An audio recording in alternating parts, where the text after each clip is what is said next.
आप सभी का खैर मकदम है आपके अपने official YouTube channel chalk and duster academy में एक बार फिर से।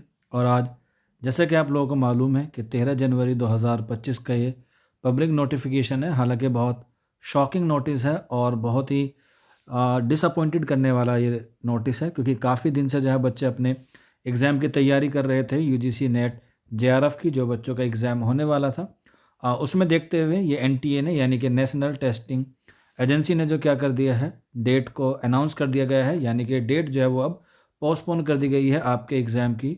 जो अभी तक हो चुके हैं वो वेरी वेल है, लेकिन ये जो आपका 15 जनवरी 2025 का एग्ज़ाम है वो जो है वो क्या कर दिया गया है, रीशेड्यूल कर दिया गया है। यानी कि इसकी जो डेट है वो आपको क्या कर दी जाएगी, विल बी अनाउंस लेटर, जो है वो इसकी अनाउंस की जाएगी।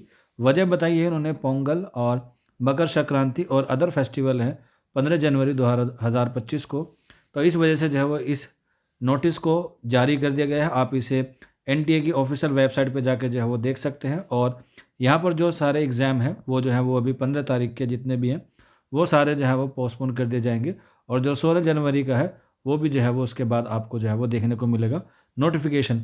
बाकी इस पर जो इन्फॉर्मेशन है यहाँ पर आप लोग इस नंबर पर रब्ता कर सकते हैं। यहाँ पर आप लोग देख सकते हैं ये 13/1/2025 का ही क्या है नोटिफिकेशन जारी किया है एनटीए के द्वारा। और इसमें जो है वो काफ़ी सारे बच्चे मायूस हैं, क्योंकि काफ़ी सारे बच्चों ने जो है वो बहुत अच्छे से मेहनत कर रखी थी। और काफ़ी सारे बच्चे जो है वो एग्ज़ाम को लेकर बहुत पॉजिटिव भी थे। और आपको पता है 15 तारीख को जो है वो बहुत सारे एग्ज़ाम थे, जिसमें हमारा जो मेन सब्जेक्ट होता है वो होता है उर्दू। तो उर्दू का भी जो है वो एग्ज़ाम क्या कर दिया गया है, कैंसिल कर दिया गया है। अब इसकी डेट कैसी आएगी, कब आएगी, इस बारे में अभी कुछ कहना मुनासिब नहीं है। लेकिन जैसे ही आपको इसकी नोटिफिकेशन की इन्फॉर्मेशन हमें मिलेगी, हम आपको जो है वो उसके बारे में ज़रूर बताएंगे। बाकी आज की वीडियो में इतना ही था। आप लोग अपनी तैयारी को और जो बेहतर कर सकते हैं। आज की वीडियो में इतना ही, शुक्रिया।